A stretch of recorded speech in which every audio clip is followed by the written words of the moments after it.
दोस्तों, आप यदि न्यूज़ को क्लोजली फॉलो करते हैं तो शायद आपको पता होगा कि मसीहों के प्रति सताव कितना बढ़ चुका है। Pakistan, India, Turkey, Sudan, China में आज मसीहों के साथ जो किया जा रहा है वो बहुत ही दर्दनाक और शर्मसार करने वाला है। आपने लोगों को कहते हुए सुना होगा कि सभी धर्म एक हैं। अगर सभी धर्म एक हैं तो क्यों मुस्लिम यहूदियों से नफरत करते हैं? क्यों ये राष्ट्रवादी ग्रुप धर्म के नाम पर चर्चों को तोड़ते हैं, महिलाओं और विश्वासियों पर अटैक करते हैं? क्यों?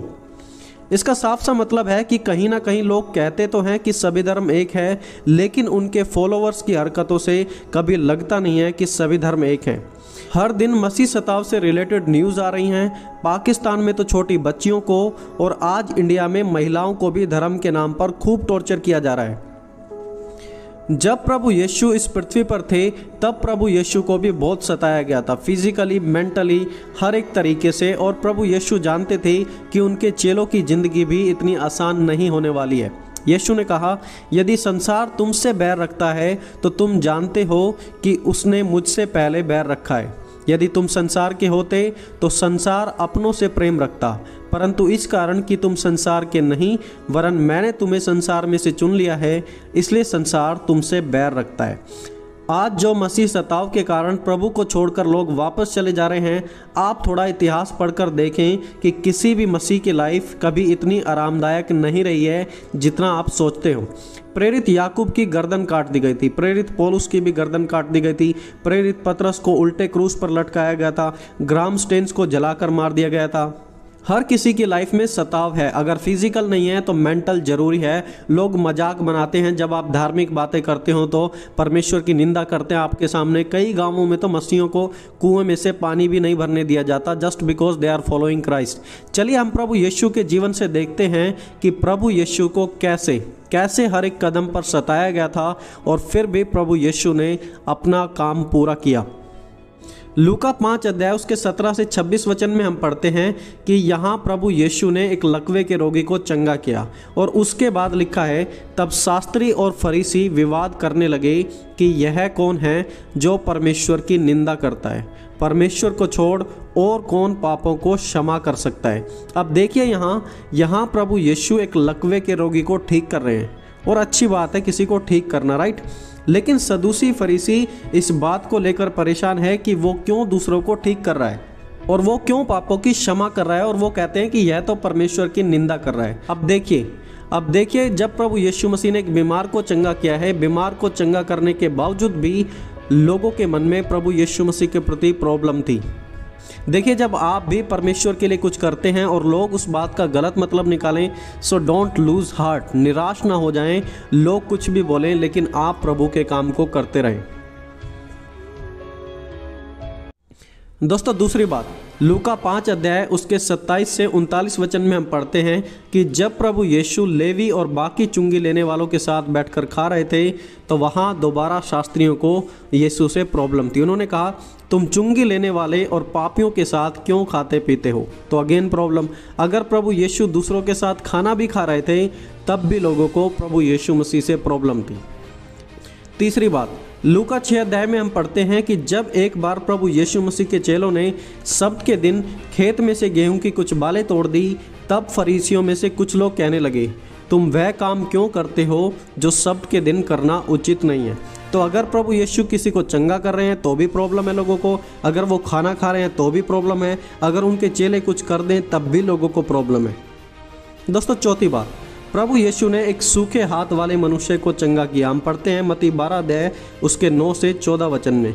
अब क्योंकि प्रभु यीशु ने उसे सब्त के दिन में चंगा किया था तो फरीसी प्रभु यीशु को नाश करने की योजना बनाने लगे। लिखा है, तब फरीसियों ने बाहर जाकर उसके विरोध में सम्मति की कि उसे किस प्रकार नष्ट करें।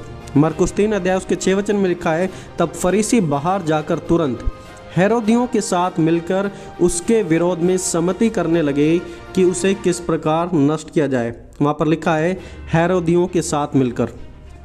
हेरोदी कौन लोग थे? हेरोदी वो लोग थे जो राजा हेरोद के वंश से थे, उसके पॉलिटिक्स को सपोर्ट करने में लगे हुए थे। और फरीसियों ने यीशु को मारने के लिए हेरोदियों को भी अपने साथ इकट्ठा कर लिया। दोस्तों एक और बात, लूका 4 अध्याय उसके 16 से 30 वचन में हम पढ़ते हैं कि कैसे प्रभु यीशु के प्रचार के बाद लोग भड़क गए और प्रभु यीशु को पहाड़ की चोटी से गिराकर मारना चाहते थे। लिखा है, ये बातें सुनते ही जितने आराधनालय में थे सब क्रोध से भर गए और उठकर उसे नगर से बाहर निकाला और जिस पहाड़ पर उसका नगर बसा हुआ था उसकी चोटी पर ले चले कि उसे वहाँ से गिरा दें।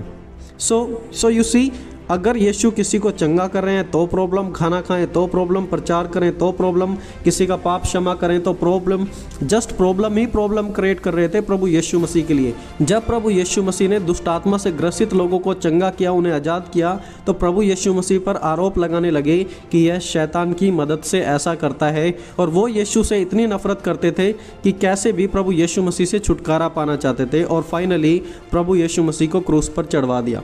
अगर उन्होंने प्रभु यीशु के साथ ऐसा किया, so how can you expect a good life? आप क्यों और कैसे आरामदायक जीवन के बारे में ही हमेशा सोचते हो? आज जो प्रभु यीशु के पीछे चलने की कोशिश कर रहे हैं, ध्यान रखना कि बाइबल हमें मसीह जीवन में कठिन रास्ते के बारे में बताती है।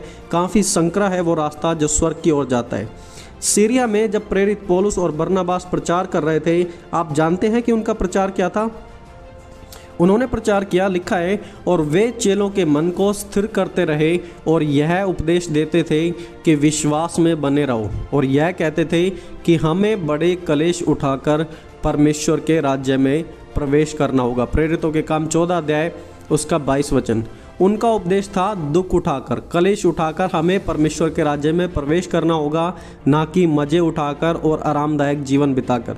तो आज यदि आपके साथ ऐसा हो रहा है तो याद रखें कि इससे कहीं ज़्यादा प्रभु यीशु मसीह के साथ हुआ था, और जब आप परमेश्वर के पीछे चलेंगे तो दुनिया आपसे बैर करेगी ही करेगी।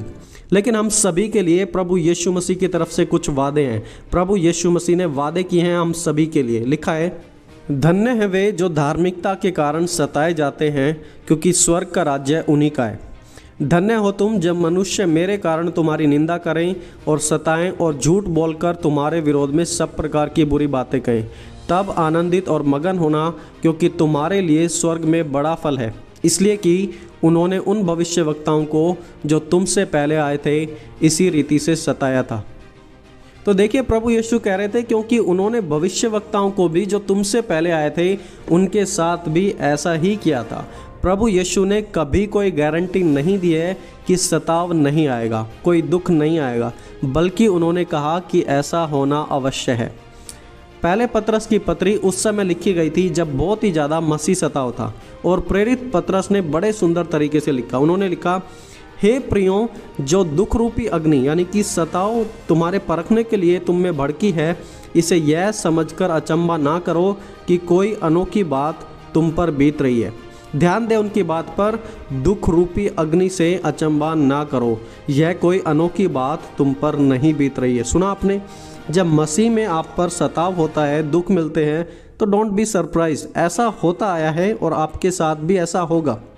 दोस्तों आइए क्यों ना हम सभी मिलकर कुछ समय लेकर उन लोगों के लिए प्रार्थना करें जो मसीह के लिए सताए जाते हैं, मसीह के लिए वो ताड़ना उठाते हैं।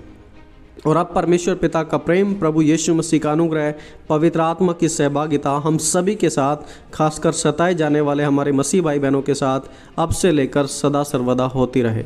आमीन।